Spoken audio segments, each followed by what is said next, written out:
அஸ்ஸலாமு அலைக்கும். இஸ்லாமிய சகோதர சகோதரிகள் அனைவருக்கும் ஜும்மா முபாரக். எல்லோரும் எப்படி இருக்கீங்க? இன்றைக்கி வெள்ளிக்கிழமை, எல்லோரும் வந்து தொழுதிங்களா? எல்லோரும் நல்லா இருக்கீங்களா? இன்றைக்கி நம்ம என்ன பார்க்க போகிறோம் அப்படின்னா, தொழுகையில் இந்த சைத்தானுடைய வேலை அது நமக்கு என்னெல்லாம் வந்து பண்ணுது அப்படின்னு நம்ம பார்க்க போகிறோம். அதில் நம்ம எப்படி பாதுகாப்பு தேடிக்கணும் அப்படின்னு சொல்லிட்டு நம்ம பார்த்துருவோம். முதல்ல வந்து தொழுவும் போது இந்த சைத்தான் வேலை அப்படின்னா என்ன அது பண்ணுது அப்படின்னா, நமக்கு ஒரு சில விஷயங்கள் சந்தேகத்தை எழுப்பிக்கிட்டே இருக்கிறது. என்னென்னா, நம்ம வந்து சரியான முறையில் ஒழு செய்தோமா, நம்ம வந்து அதை தொழுதோமா, 2 ரக்காத் தான் தொழுதுருக்கோமா, இல்லை 1 ரக்காத் தொழுதுருக்கோமா, நம்ம உடம்புலேருந்து காற்று பிரியலையா, நம்ம தொழுலாமா, திரும்பியும் போய் ஒழு செய்யலாமா, இப்படி பல விஷயங்களை வந்து நம்ம பின்னாடி இருந்து நம்மளை வந்து குழப்பிக்கிட்டே இருக்கிறது தான் இந்த சைத்தானுடைய வேலை. நம்ம என்ன பண்ணணும் அப்படின்னா, இது மாதிரி விஷயங்கள்லாம் நம்ம மனசில் வந்து சில விஷயங்கள் இது மாதிரி குழப்பங்கள்லாம் ஏற்படுது அப்படின்னு சொன்னால், சில அல்லாட்ட வந்து நம்ம பாதுகாப்பு வந்து தேடிக்கணும். அப்புறம் இன்னொரு விஷயம் வந்து பண்ணணும். நமக்கு வந்து கொட்டாவி வர வைக்கிறது, நம்ம வந்து நல்லா தான் இருப்போம், ஆனால் தொழுவ உட்காந்தோடனே நமக்கு கொட்டாவி வரும். அது எங்கேருந்து வந்து எதுக்கு வருதுன்னா, இதோட வேலை தான் அதெல்லாம். நம்ம கொட்டாவி விட்டு வாயை திறந்தோம்னா சைத்தான் நம்ம உடம்புக்குள்ளே பூந்துடுறது. இது மாதிரி வந்து இந்த சைத்தானுடைய வேலைகள்லாம் இதுதான். அப்போ நம்ம என்ன செய்யணும் அப்படின்னா, நம்ம ஒழு செஞ்சுட்டு நம்ம தொழுவ வந்து நின்றுட்டோம், நம்ம தக்பீர் கட்டிட்டோம். இந்த மாதிரி சில குழப்பங்கள் வரும்போது நம்ம அல்லாட்ட பாதுகாப்பு உடனே நம்ம தேடிக்கணும். அல்லாட்ட நம்ம பாதுகாப்பு தேடிக்கணும். ஏன்னா இந்த சைத்தான் வந்து பக்கத்தில் இருந்து நிறைய இந்த மாதிரி சந்தேகங்களை நம்மளை எழுப்பிக்கிட்டே இருக்கும். அதுக்கு நம்ம அவுது பில்லாஹி மினஷ் ஷைத்தானிர் ரஜீம் பிஸ்மில்லாஹிர் ரஹ்மானிர் ரஹீம் அப்படிங்கிற நம்ம வந்து உடனே எது தொழுதுட்டு இருந்தாலும் உடனே நம்ம இதை வந்து சொல்லிடணும். நம்ம அல்லாட்ட பாதுகாவல் தேடிக்கணும். இப்படி நம்ம பண்ணும்போது இந்த சைத்தானோடைய லீலைகள் நம்மக்கிட்ட ஒன்றுமே செல்லுபடியாகாது. நம்ம தொழுவலாம். அதே மாதிரி இந்த காற்று பிரியுதா, நம்ம பிரிஞ்சிருச்சா, நம்ம தொழுவலாமா, இல்லை நம்ம திரும்பியும் உது செய்யணுமா அப்படின்னு சொல்லிட்டு இந்த மாதிரி சந்தேகங்கள்லாம் இருந்தால், முதல்ல ஒன்று நல்ல ஒரு சவுண்டோடையும் ஒரு வாடையோடையும் நம்ம அந்த காற்று பிரிதல் உணர்ந்தால் மட்டும் நம்ம தொழுகையை நிப்பாட்டிட்டு நம்ம ஒழு செஞ்சுட்டு திரும்பியும் தொழுவலாம்.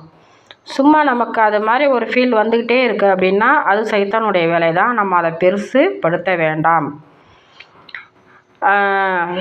அதே மாதிரி தொழுகும்போது நான் நேற்றும் இதை பற்றி ஒரு வீடியோ போட்டிருக்கேன். ரொம்ப பொறுமையாக அழகாக நிதானமாக தொழுவுங்க. தொழுவும் போது வந்து நம்ம வந்து தொழுகை அப்படிங்கிறது நமக்கு ஒரு கடமை. அது அந்த கடமையை வந்து நம்ம சரிவர பண்ணணும் அப்படிங்கிறது தான் அல்லாஹ்வுக்கு ரொம்ப பிடித்தமான ஒரு செயல். பொறுமையாக அழகாக நிதானமாக தொழுவுங்க. இப்போ தான் வந்து அல்ஹம்து சூரா சொல்லுவாங்க, அதுக்குள்ளே ருக்குவுக்கு போயிடுவாங்க. அவங்க இடையில என்ன சொன்னாங்க அப்படிங்கிறது யாருக்குமே தெரியாது, அவ்வளோ ஃபாஸ்ட்டாக ஓதுவாங்க. இந்த விஷயத்த வந்து நிறைய தாய்மார்களும் பிள்ளைகள் இப்போ உள்ள பிள்ளைகள் தான் பண்ணிகிட்ருக்காங்க, நிறைய விஷயங்கள் பண்ணுறாங்க. இதை கொஞ்சம் தவிர்த்துக்கிட்டு நம்ம நம்ம ஓதுகிற சூறா நம்ம தான் ஓதுகிறோம், நம்ம தான் தொழுகிறோம், அல்லாஹ்வுக்காக தான் தொழுகிறோம். நம்ம அதையே நம்ம அவ்வளோ ஃபாஸ்ட்டாக தொழணும்.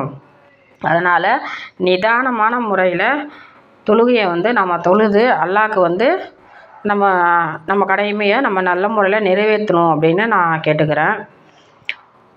தொழுகை அப்படிங்கிறது நம்ம ஒவ்வொருத்தருக்கும் வந்து மனசுக்கு வந்து ஒரு ஆறுதலான ஒரு விஷயம். தொழுகைங்கிறது எல்லாத்துக்கும் ஒரு கேடயம் மாதிரி. நான் அன்றைக்கே ஒரு வீடியோவில் சொல்லியிருக்கேன். தொழுகுங்க. தொழுகையை வந்து எந்த சூழ்நிலையும் எந்த ஒரு வேலைகளாக இருந்தாலும் முதல்ல தொழுகை அப்புறம் தான் எல்லாமே அப்படிங்கிற ஒரு கான்செப்ட் வந்து நீங்கள் வந்து எல்லாருமே ஞாபகம் வச்சுக்கோங்க. இன்ஷா அல்லாஹ் அல்லாஹ் வந்து எல்லாத்துக்குமே வந்து பாதுகாப்பாக வந்து ரஹ்மத்தையும் பரக்கத்தையும் கொடுத்து அல்லாஹ் பாதுகாக்கணும். இன்றைக்கி ஜும்மா தொழுகை தொழுத அனைவரும் இன்றைக்கி ஜும்மா முபாரக். அனைத்து இஸ்லாமிய மக்கள் அனைவருக்கும் நான் வந்து ஜும்மா முபாரக் நான் சொல்லிக்கிறேன்.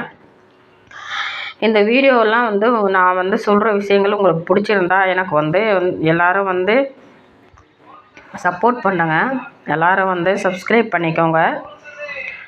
இன்னும் வந்து நம்ம தொழுகையை பற்றி நிறைய விஷயங்கள் வந்து நம்ம பேசுவோம். நான் தாய் நாளைக்கு வந்து ஒரு கான்டாக்ட் வந்து இந்த பெற்ற தாய்க்கான ஒரு கான்டாக்ட் வந்து நான் நாளைக்கு போடுறேன். அதில் வந்து நிறைய விஷயங்கள் நம்ம பார்ப்போம் இன்ஷா அல்லாஹ். அனைத்து சகோதர சகோதரிகள் அனைவரும் நல்ல முறையில் தொழுகையை பேணிக் கொள்ளுங்கள். அல்லாஹ் வந்து எல்லாமே இருந்தும் நம்ம எதுவுமே இல்லாத மாதிரி ஒரு ஃபீல் வந்து நமக்கு ஏதோ ஒரு கஷ்டம், ஒரு வேதனை, துன்பம் இருந்து கொண்டே இருக்க காரணம் நம் தொழுகையை சரிவர அந்த கடமையை நம்ம செய்து முடிக்காத காரணம்தான். இதை வந்து எல்லாருமே புரிஞ்சுக்கணும். எல்லாமே இருக்குது ஆனால் எதுவும் நிம்மதி இல்லை. எல்லாமே இருக்குது, எல்லோரும் இருக்கிறாங்க, ஆனால் யாரும் இல்லாத மாதிரி ஒரு ஃபீலு. எல்லாமே எல்லா வேலைகளும் செய்கிறோம், ஆனால் ஏதோ ஒரு வெறுமையாக இருக்கிறது. இதெல்லாம் வந்து தொழுகை இல்லாத வீட்டில் நடக்கிற ஒரு விஷயங்கள். இதெல்லாம் வந்து நீங்கள் புரிஞ்சுக்கணும். முதல்ல தொழுகை தான் முதல்ல அப்படிங்கிற அந்த ஒரு விஷயத்த நீங்கள் கையில் எடுங்க. தொழுகையை நல்ல முறையில் பேணிக் கொள்ளுங்கள் இன்ஷா அல்லாஹ். அல்லாஹ் வந்து எல்லாத்துக்குமே வந்து நல்ல ஒரு ரஹ்மத்தினையும் பர்க்கத்தினையும் கொடுத்து நிம்மதியான வாழ்வினை கொடுத்து எல்லாருக்குமே நல்ல வழியை வந்து அல்லாஹ் காட்டணுன்ட்டு நான் வந்து துவா செய்கிறேன். இஸ்லாமிய மக்கள் அனைவருமே வந்து இந்த இஸ்லாம் சம்மந்தப்பட்ட வீடியோக்கள் இது வந்து நீங்கள் எல்லாருமே வந்து சப்போர்ட் பண்ணி நீங்கள் அதை பார்த்தீங்கன்னா தான் இது மேலும் மேலும் வந்து நம்ம இஸ்லாத்து இன்னும் நிறைய பேர் வந்து இஸ்லாமிய மக்கள் வந்து இன்னுமே தொழுகைனா என்னன்னு தெரியாத இருக்கிறவங்களாம் நிறைய பேர் இருக்கிறாங்க. அல்லாவோட ஒரு ஞாபகமே இல்லாத கூட நிறைய பேர் இருக்காங்க. கஷ்டங்கள் வரும்போது மட்டும் போய் தொழுகுது, இல்லைன்னா வந்து தொழுகைனா என்னென்னு தெரியாத நிறைய பேர் இருந்துகிட்டு இருக்காங்க. இந்த விஷயத்த வந்து மாற்றிக்கங்க. எந்த அளவுக்கு வந்து நீங்கள் தொழுகையில் வந்து முக்கியத்துவம் கொடுக்குறீங்களோ அந்த அளவுக்கு அல்லாஹ் உங்களுக்கான வாழ்க்கைக்கு முக்கியத்துவம் அல்லாஹ் கொடுப்பான் அப்படிங்கிறத முதல்ல ஞாபகம் வச்சுக்கோங்க இன்ஷா அல்லாஹ். அல்லாஹ் வந்து அனைவருக்குமே நல்ல ஒரு செழிப்பினையும் நல்பாக்கியத்தையும் தொழுகையும் ஈமானையும் அனைத்துமே அல்லாஹ் கொடுக்கணும்னு நான் வந்து துவா செய்கிறேன். அல்லாஹ்வின் அருளால் அனைத்து நண்பர்களுக்கும் அனைத்து சகோதர சகோதரி அனைவருக்குமே வந்து நல்ல வாழ்க்கையும் நிம்மதியான வாழ்க்கை, எந்த கடன் பிரச்சனை, எந்த ஒரு சிக்கலும் பிரச்சனைகளும் அல்லாஹ் வந்து யாருக்குமே தராத நல்வாழ்க்கை அல்லாஹ் வந்து தரணும் அப்படின்னு நான் வந்து துவா செய்கிறேன் இன்ஷா அல்லாஹ். அனைவரும் நல்ல முறையில் தொழுகையை பேணிக் கொள்ளுங்கள். அல்லாஹ்விடம் நம்ம மற்றவங்கள்ட்ட எந்த ஒரு விஷயத்தையுமே கையேந்த வேண்டாம். நமக்கு ஒரு பிரச்சனைனா நம்ம அல்லாஹ்ட்ட கையேந்தினாலே போதும். அல்லாஹ் நமக்கான தீர்வையும் நம்ம வாழ்க்கைக்கு உண்டான ரஹ்மத்தையும் பரக்கத்தையும் அல்லாஹ் கொடுப்பான் இன்ஷா அல்லாஹ். நீங்கள் எல்லாருமே இதை வந்து ட்ரை பண்ணி பாருங்கள். ஏன்னா இது வந்து அவ்வளோ ஒரு பொக்கிஷம் மாதிரி, கேடயம் மாதிரி தொழுகை நம்ம கையில் எடுக்கிறது.